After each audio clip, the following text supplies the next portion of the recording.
দোকানের চাবি দেওয়া হচ্ছে। থাকবে আনোয়ার হোসেন রনি।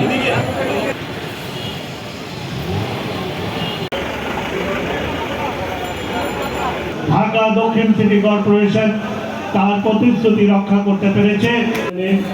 আমাদের মাঝে উপস্থিত আছেন আমাদের প্রধান নির্বাহী কর্মকর্তা মোহাম্মদ মিজানুর রহমান, অতিরিক্ত সচিব গণপ্রজাতন্ত্রী বাংলাদেশ সরকার। উপস্থিত আছেন আমাদের সংরক্ষিত মহিলা কাউন্সিলর নীলুফার রহমান। উপস্থিত আছেন আমাদের সচিব আকরামুজ্জামান, আমাদের প্রধান রাজস্ব কর্মকর্তা আরিফুল হক, আমাদের প্রধান প্রকৌশলী আশিকুর রহমান সহ, এবং আমাদের এই নির্মাতা প্রতিষ্ঠান AWR সহ যুবলীগের সভাপতি মনোর হোসেন মনু সহ ছাত্রলীগ, যুবলীগ, স্বেচ্ছাসেবক লীগ, আওয়ামী লীগ সহ সহযোগী সংগঠনের, যুব মহিলা লীগ, মহিলা আওয়ামী লীগ সহ সহযোগী সংগঠনের সকল নেতৃবৃন্দ, আমি অত্যন্ত আনন্দিত। আমাদের লক্ষ্য ঢাকা শহরকে একটি বাণিজ্যজ্ঞ নগরীতে পরিণত করা, এর জীবন মান উন্নত করা। সেই জীবন মান উন্নত করার লক্ষ্যে করোনা মহামারীর মাঝে যখন সবকিছু স্তব্ধ ছিল, সেই সময় এই আজিমপুর তুলা মার্কেট, যেটাকে তুলা মার্কেট হিসেবে পরিচিত ছিল, যেখানে মাত্র 15 জন একটি জরাজীর্ণ অবস্থায় কোনো রকম তাদের ব্যবসা, তাদের দোকানের কাজ তুলা দিয়ে লেপ তোষক বানানো হতো, সেই দোকানে এখানে ছিল। অত্যন্ত নাজুক অবস্থা ছিল। আমরা করোনা মহামারীর মাঝে সেই গুরু দায়িত্ব নিয়েছি। আমার যতটুকু মনে পড়ে, নভেম্বর মাসে 2020 সালে আমরা প্রথম ভিত্তিপ্রস্তর করলাম। তখন অনেকেই শঙ্কিত ছিল, কারণ ঢাকা দক্ষিণ সিটি কর্পোরেশন, ঢাকা সিটি কর্পোরেশনের পূর্বের ইতিহাসে দেখা গেছে যে ক্ষতিগ্রস্তরা ক্ষতিগ্রস্তই রয়ে গেছে। মার্কেট নির্মাণ সম্পন্ন হয়নি। 13 বছর, 15 বছর, 18 বছর হয়ে গেছে। তার মাঝে যদি তাদেরকে সরিয়ে দেওয়া হয়, তাহলে আদৌ তারা আবার কবে তাদের নির্ধারিত ব্যবসায় ফিরে আসতে পারবে। আমরা প্রত্যয় ব্যক্ত করেছিলাম, কথা দিয়েছিলাম যে নির্ধারিত সময়, দ্রুততম সময় আমরা নির্মাণ সম্পন্ন করব এবং তাদেরকে আমরা এখানে আবার ব্যবসা পরিচালনার সুব্যবস্থা আমরা করে দিতে পারব। আজকে আল্লাহ রাব্বুল আলামিনের কাছে শুকরিয়া আদায় করি এবং সংশ্লিষ্ট সকলকে প্রতি আমি কৃতজ্ঞতা ধন্যবাদ জানাই।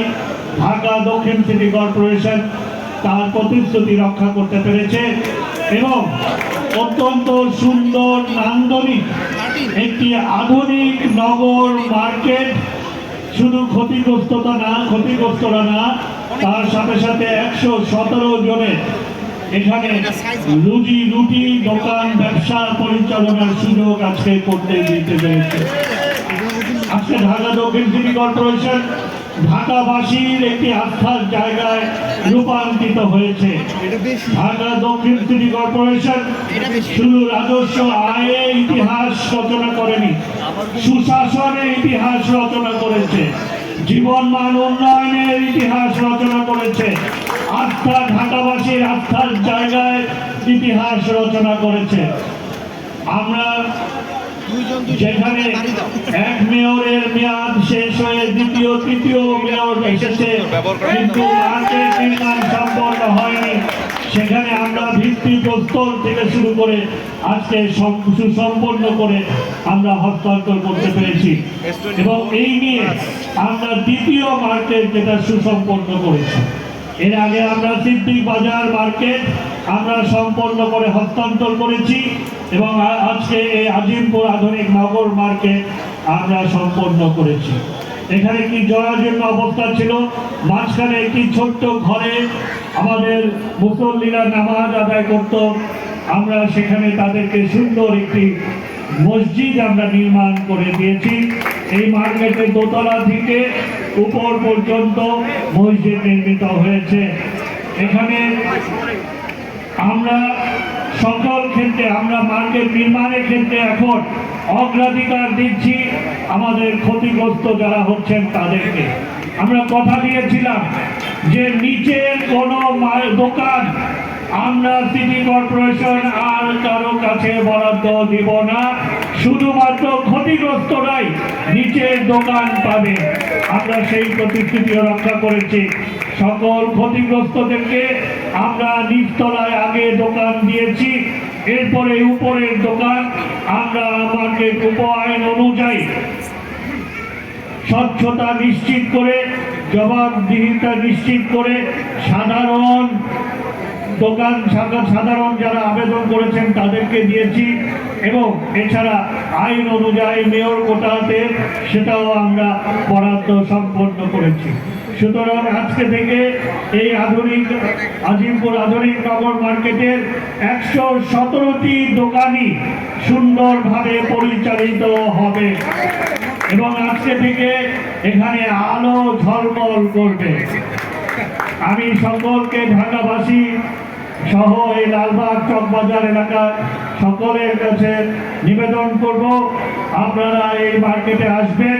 এই মার্কেটে অত্যন্ত সুন্দর পরিবেশ করা হয়েছে এবং আমরা প্রত্যেকটি স্থাপনা নির্মাণে আমরা গুরুত্ব দিচ্ছি অগ্নি নির্বাপন ব্যবস্থা এবং যথাযথ আলো, বাতাস, পানি, এই সকল সুযোগ সুবিধা আমরা সবচেয়ে গুরুত্ব দিচ্ছি।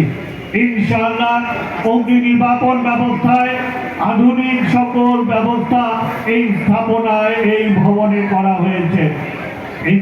বিএনপিসি ইমারত বিধিমালা মেনে এই ভবন নির্মাণ করা হয়েছে।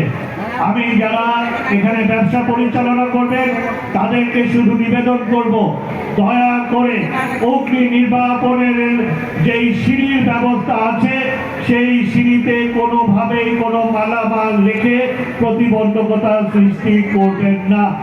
এই সিঁড়ি সবসময় খোলা রাখবেন। আমাদের গ্রাহকেরা যারা আসবে, ক্রেতা বিক্রেতারা যারা আসা যাওয়া করবে, তারা যেমনি ব্যবহার করবে, আল্লাহ না করুক কোনো রকম কোনো দুর্ঘটনা ঘটলে যাতে করে এই সিঁড়ি সঠিকভাবে ব্যবস্থা হয়, সেই সুষ্ঠু ব্যবস্থা থাকে, সেদিকে আপনাদেরকে আমি নিবেদন করব, দৃষ্টি আকর্ষণ করব। আমরা চাই ঢাকাবাসীর জীবন মান উন্নয়নে আমাদের এই পথ চলা ঢাকা দক্ষিণ সিটি কর্পোরেশন বির তরফে এগিয়ে চলছে। ইনশাআল্লাহ ঢাকাবাসীর আস্থার একটি পূর্ণ জায়গা হলো এখন ঢাকা দক্ষিণ সিটি কর্পোরেশন। ঢাকাবাসী এখন পূর্ণ আস্থা নিয়ে তাদের যে কোনো সমস্যা, যে কোনো বিষয়ে ধারস্থ হতে পারে ঢাকা দক্ষিণ সিটি কর্পোরেশন, এবং আমরা যথাযথভাবে সুষ্ঠু সময়ের মধ্যেই আমরা সেটা বাস্তবায়ন করে চলেছি। আজকে জলাবদ্ধতা নিরসন হয়েছে। আজকে আপনারা লক্ষ্য করবেন যে যেখানে জানুয়ারি মাসে আশঙ্কা প্রকাশ করা হয়েছিল, যখন স্বাস্থ্য অধিদপ্তরের যেই জরিপ, সেই জরিপে আশঙ্কা প্রকাশ করা হয়েছিল যে এবছর ডেঙ্গু রোগের প্রকোপ, এডিস মশার বিস্তার গত বছরকে ছাড়িয়ে যাবে। ইনশাআল্লাহ ঢাকা দক্ষিণ সিটি কর্পোরেশনের মশক বিভাগ স্বাস্থ্য শাখার নেতৃত্বে আমাদের কাউন্সিলর বৃন্দদের নিবিড় তদারকির কারণে আজকে গত বছরের তুলনায় আমরা ডেঙ্গু রোগীর সংখ্যা কম রাখতে সক্ষম হয়েছি। একটি সংবাদ মাধ্যমে দেখলাম আমাদের সমালোচনা করেছে। কি সমালোচনা করে আমার হাসি পেল। লিখেছে যে রুটিন কাজ হচ্ছে। আমি আপনার দৃষ্টি আকর্ষণ করে বলি, এটাই মূল কাজ। রুটিন কাজ হচ্ছে বলেই মশা নিয়ন্ত্রণে রয়েছে। এর আগে রুটিন কাজ হতো না। রুটিন কাজ হতো না বলেই মশা হঠাৎ বেড়ে যেত। আমাদের মৌলিক কাজই হলো নিয়ম অনুযায়ী, কর্ম পরিকল্পনা অনুযায়ী, সূচি অনুযায়ী যথাযথ নিয়মে কাজ সম্পন্ন করা, কার্য সম্পাদন করা। এই সকালে 7 জন করে প্রত্যেকটি ওয়ার্ডে আমাদের কাউন্সিলরদের নিবিড় তদারকির নেতৃত্বে আমরা লার্ভিসাইডিং করি, বিকেলে আবার 6 জন মশক কর্মীর নেতৃত্বে তাদের সুচারু দায়িত্ব পালনের মাধ্যমে আমরা ফগিং করি। এই নিয়ম মাফিক কাজটা যদি না করা হয় তাহলে মশা বেড়ে যাওয়ার আরো তীব্র আশঙ্কা থাকে। এই রুটিন মাফিক কাজটাই মৌলিক কাজ, এটা করাটাই আমাদের গুরু দায়িত্ব। সুতরাং আমি আপনাকে ধন্যবাদ জানাই যে আপনি সেটা স্বীকার করেছেন যে আমাদের কাজ যথাযথ কর্ম পরিকল্পনা অনুযায়ী, সূচি অনুযায়ী, নির্ধারিত মানদণ্ডে আমাদের কার্য সম্পাদন হচ্ছে। আমি সাংবাদিক ভাইকে অনেক অনেক ধন্যবাদ এবং কৃতজ্ঞতা জানাই এই বস্তুনিষ্ঠ তথ্য নির্ভর তথ্যটা পরিবেশন করার জন্য, যার সুফল ঢাকাবাসী পেয়ে চলেছে। ইনশাআল্লাহ আমাদের যে কার্যক্রম রয়েছে, কর্ম পরিকল্পনা রয়েছে, আমরা ঢাকাবাসীকে তাদের নির্ধারিত মান অনুযায়ী আমরা জীবন মান উন্নয়নে আমরা সেবা দিয়ে চলব। আমি ধন্যবাদ জানাই বিশেষভাবে আমাদের কাউন্সিলর মহোদয়কে, হাসিবুর রহমান মানিক, যিনি প্রত্যেকটা কাজে যেই নিবিড় তদারকি করেন, যেই পরিশ্রম এবং দক্ষতা দিয়ে তিনি তার এলাকাবাসীর সেবা নিশ্চিত করে চলেছেন। আমি তাকে বিশেষভাবে ধন্যবাদ জানাই। এই মার্কেট নির্মাণের জন্য তিনি প্রত্যেকটা ক্ষেত্রে যেখানে যে প্রতিবন্ধকতা হয়েছে তিনি ছুটে এসেছেন। আমাদের ঠিকাদার প্রতিষ্ঠান, আমাদের প্রকৌশল বিভাগ নিয়ে আমরা সেগুলো সমস্যা সমাধান করেছি এবং তার ফলশ্রুতিতে আজকে এই নির্ধারিত সময়ের মধ্যেই আমরা কার্য সম্পাদন করতে পেরেছি। আমি তাকে প্রত্যেকটা কাজে মশক নিধন থেকে আরম্ভ করে, জলাবদ্ধতা নিরসন থেকে আরম্ভ করে সকল ক্ষেত্রেই তিনি যেভাবে এই এলাকাবাসীর, এই লালবাগবাসীর জন্য নিবেদিত জনদরদী হিসেবে কাজ করে চলেছেন, আমি তাকে আন্তরিক কৃতজ্ঞতা এবং ধন্যবাদ জানাচ্ছি। আমি ঠিকাদার প্রতিষ্ঠানকে ধন্যবাদ জানাই।